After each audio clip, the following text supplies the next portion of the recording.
Hey everyone, welcome back to another error video. If Rich Communication Service RCS Chat is not working, don't worry about it. In this video, I will tell you how to fix this problem. So keep the video till the end and follow my steps. First, click on your message app and then click on your profile icon. Now go to the message setting.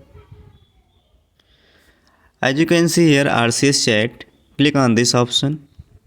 Now check your RCS chat is enabled or not. If it is disabled, then enable it first and check all the required options is enabled as your need.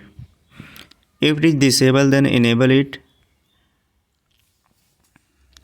and check the problem. If it is persist, then next is go to your setting, mobile setting,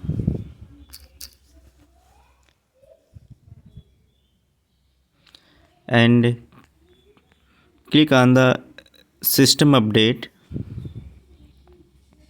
and check for update.